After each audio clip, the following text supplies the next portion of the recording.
everybody, happy Thursday. When it's Thursday, it means I'm on Twitter. So if you haven't found me on Twitter, it's just at Kati Morton. So tweet me there, anything that you're doing, any great inspirational stories, pretty much anything that's going on with you. And so I've already been on, and I have 3 questions as well as a journal topic. So thanks, Sarah, for that. And they're all over the place. I tried to get a variety of questions today that touch on a bunch of different things. So hopefully you find it helpful. And if you like it, give it a thumbs up and let me know. Okay, first question is, how do you know when your mental illnesses are serious enough to think about filing for disability? Now, we haven't talked about disability before, and so I thought that was a really cool thing to begin talking about. Now, it's not my specialty.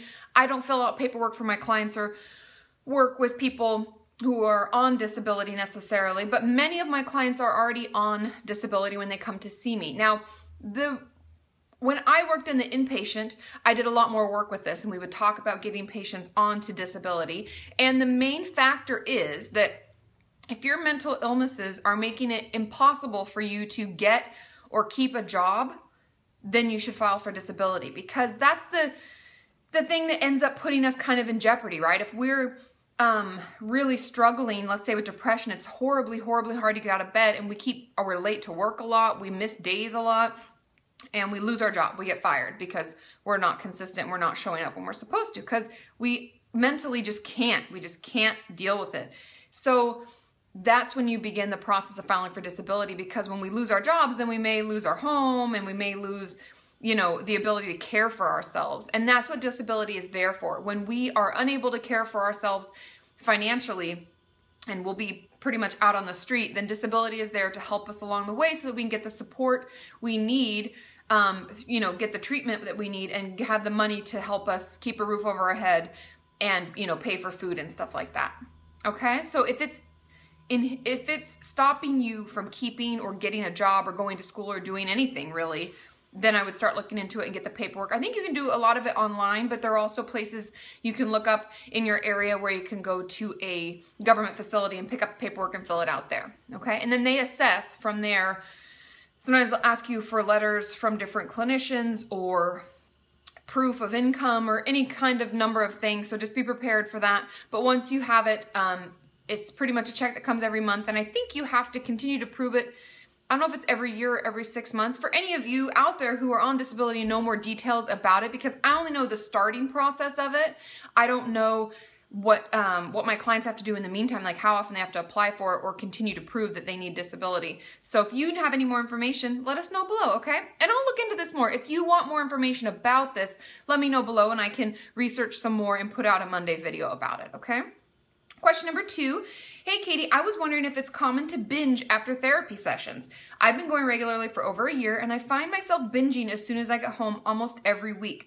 Will this eventually stop? Should I bring it up to my therapist? Thanks, and I love your videos.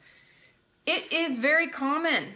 And the interesting thing about it, well, not even interesting, the reason that we struggle with binging, I have clients who won't even necessarily binge after therapy, but they'll like feel really wiped out and they'll want to self-harm. Their urges will get worse. I have clients who struggle with exercise addiction and they'll want to work out. Now, the reason that it gets so bad right after therapy is because we stir up all that stuff. We're talking about things that are really difficult. We're trying to process through the reasons that we use that coping skill in the first place. And so for a while, we can feel the urge to use that coping skill immediately following therapy. Now, I would definitely bring it up with your therapist, and there may be something that you can do together. Like with many of my clients who struggle with stuff like this, we'll stop session a little bit earlier, and we'll use the last, let's say, 10 minutes to kind of debrief, calm down, talk about what tools we're going to use this week, and kind of lighten up the mood so that when they leave, they feel in a better place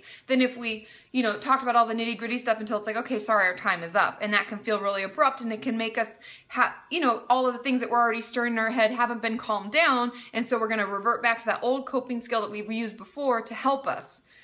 Does that make sense? I hope that helps and it makes sense. It's clear, because it's been a coping skill that we've used for a long time. And so when we stir everything up, that's what we're going to go back to. So I would talk to your therapist. I would try to make your sessions end on a different note where you feel like you've processed, you have time to calm down, you have tools you're going to use, and then time is up. Okay? Question number 3. Does mental illness take away personal accountability? It seems that some people use their illness as an excuse for their personality flaws, and it seems nowadays there's a diagnosis for every abnormal trait. I also feel like this is a problem with trying to break the stigma of mental illness. How can we live with our illnesses and stay accountable for our lives and take responsibility for our actions? Now, I want to talk about this, and I thought this was a wonderful question because some people do this. And if you're one of these people, then it's something that you should probably work on with your therapist. But people will use mental illness as a crutch to explain away things that may otherwise be in their control. We can have mental illness. We can struggle with different mental disorders, but we are still accountable for our own recovery, for our own getting our own support, for reaching out, for working on ourselves. There are going to be things that are really hard for us, and you can't tell a bipolar person, you know, you need to control your mania, because that's not something like that we can physically do. It's something I can work on. I could go to my psychiatrist and make sure I'm on my medication. I can make sure I'm seeing my therapist and I'm working on my relaxation tips, and I'm also working, you know, there are things that we can do to better help us in the moment. But if we aren't doing anything to help ourselves, we're not reaching out, people are trying to help us and we're like, no, then in my mind, in my opinion, we lose the ability to say that things are shitty because of our mental illness. What's really shitty is because we have a mental illness and we're not getting the help that's offered to us. We're not taking advantage of the help that's offered, and we're not getting out there and working on it. And that's where the accountability still lies, because we all have our struggles. We all have different things we're working on. But that's why we have this wonderful community, so that you can reach out. That's why you're watching this video. If you're watching this video, then you're being accountable, you're reaching out, you're seeking help, you're getting better information, you're communicating with other people about issues and struggles, because we all have struggles and it makes things a lot harder, and there are going to be some things that we just can't change, so no one's perfect, but the accountability lies in getting the support that we can and that's available to us and taking advantage of that so that we can better ourselves. Is that clear? So I think that people do diagnose a lot of things and they throw those out like that's the reason that I struggle with this, but it really could be the reason. And if we don't know them well enough, then it shouldn't be on us to pass judgment. If we know them well enough and we know they're getting help, then that's just something they're struggling with, and we have to learn to accept that. Everyone's at different stages in recovery and in life, and the sooner we learn to accept that, the more peaceful and happy we'll feel in general. Am I right? Okay, I hope that makes sense. It's kind of a personal opinion / philosophical thought about it, but if you have a differing opinion, you're always open to share it below and let us know what you think about it. Now, journal topic, thanks Sarah, says, each day is a new life. I'm going to say that again. Each day is a new life. Seize it. Live it. And it's by David Guy Powers. So for me, this means don't give up today. There's always tomorrow to succeed. Live your life to the fullest, doing what you're passionate about. An example, I'm passionate about drawing, so I draw what I see in my mind. I'm also working towards becoming an elementary school teacher. And I thought that was such a great quote. Each day is a new life. How do you want to live your life today?